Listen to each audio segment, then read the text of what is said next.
Tuesday, February 25, 2024. The drama intensifies in Episode 2 of Beyond the Gates. As the sun sets over Fairmont Crest, a community teeming with secrets and simmering tensions, the tangled web of relationships continues to unravel.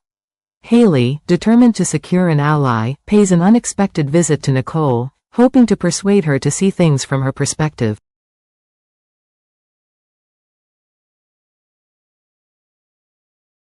Meanwhile, Bill and Haley contemplate an elopement, a decision that could change everything. Elsewhere, Andre sets his sights on Ashley, his charm as dangerous as it is enticing, while Donnie, filled with unresolved fury, storms into Bill's office, golf club in hand, ready to make a statement he won't soon forget.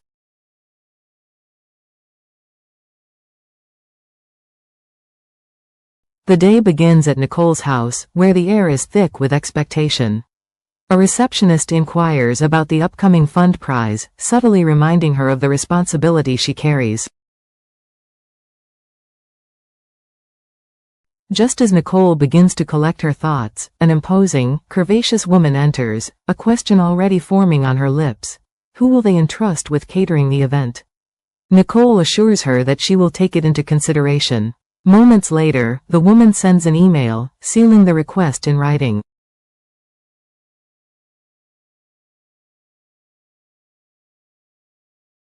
Her husband, Dr. Ted Richardson, arrives, pressing a lingering kiss to her cheek, his admiration evident as he calls her beautiful. The moment is brief but meaningful. Nicole treasures his affection but is preoccupied. She recounts to him the latest scandal. Bill has purchased a house in Marigold with Haley, and Danny's recent outburst at the club has sent shockwaves through their circle. Ted is visibly taken aback, lamenting that he missed all the action. Nicole, ever the composed hostess, keeps her emotions in check, but beneath the surface, Bill's insensitivity gnaws at her. As Ted prepares to leave for a plastic surgery consultation at the hospital, he makes a promise to visit Andre, his nephew. Before he goes, he leans in close, inhaling the familiar scent of his wife's perfume, making her giggle like a schoolgirl. But the moment of lightness fades when Nicole hears a knock at the door. Haley has arrived.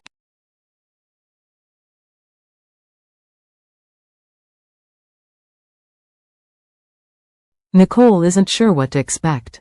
Haley, with a hopeful expression, presents a batch of homemade cookies, a simple, neighborly gesture but one laden with unspoken words. She speaks of wanting peace, of working to integrate Fairmont Crest into something more harmonious.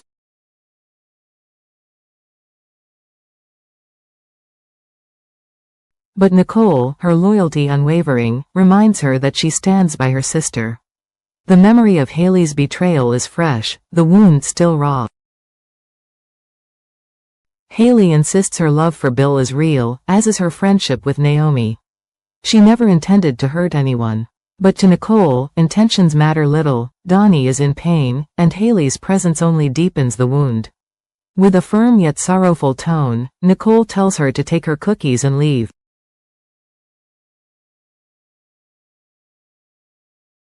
As Haley turns away, Nicole watches her go, wondering if peace is ever truly possible. Meanwhile, at Vernon's house, he and Martin, an old friend, discuss the game of golf, a simple topic, yet one that weaves itself into their deeper conversation. Martin chuckles as they recall Danny's legendary left hook, but Vernon, though proud of his daughter's spirit, isn't pleased that she resorted to violence.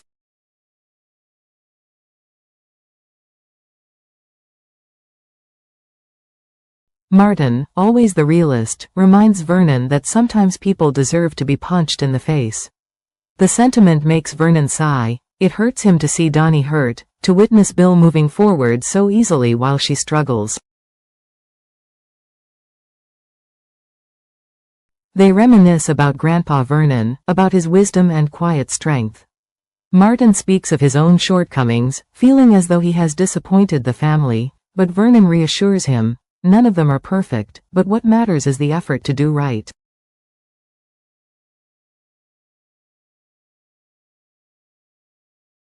Talk turns to Bill.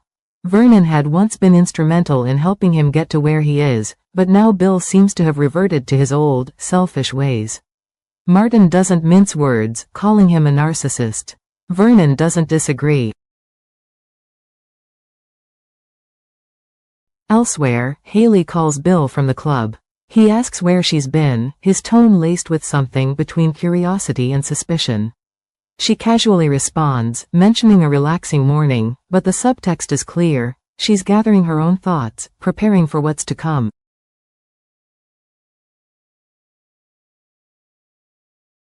Across town, Donnie sits in her dimly lit home, staring at old wedding photos, her fingers ghosting over the images of what once was. A knock at the door pulls her from her trance. It's Anita. Tears spill down Danny's cheeks as she confesses the truth. She misses the good times. She knows Bill loved her once, so how could he cast her aside so easily? Anita, ever the pragmatic mother, tells her enough is enough.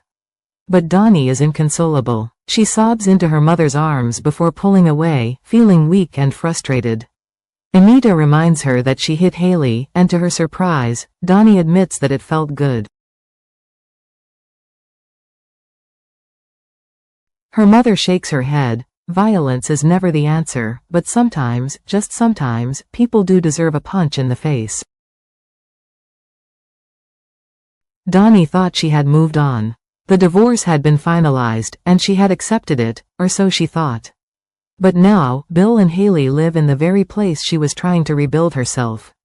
It feels like a deliberate slap in the face, a mockery of everything she once held dear.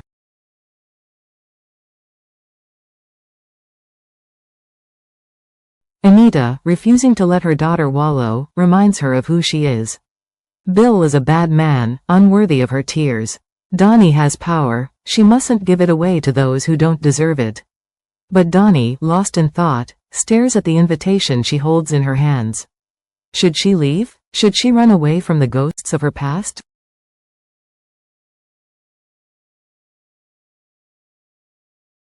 Anita, firm but loving, reminds her. This is her home. She was born here, raised here. She will not be chased away by intruders. Life goes on, and she will endure. Determined to take control, Donnie stands.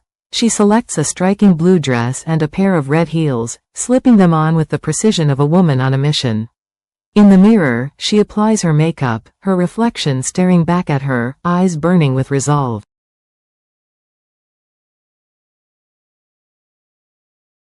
Then, with one last lingering look at a photograph of Bill, she takes a slow sip of what appears to be vodka, the liquid burning a path down her throat.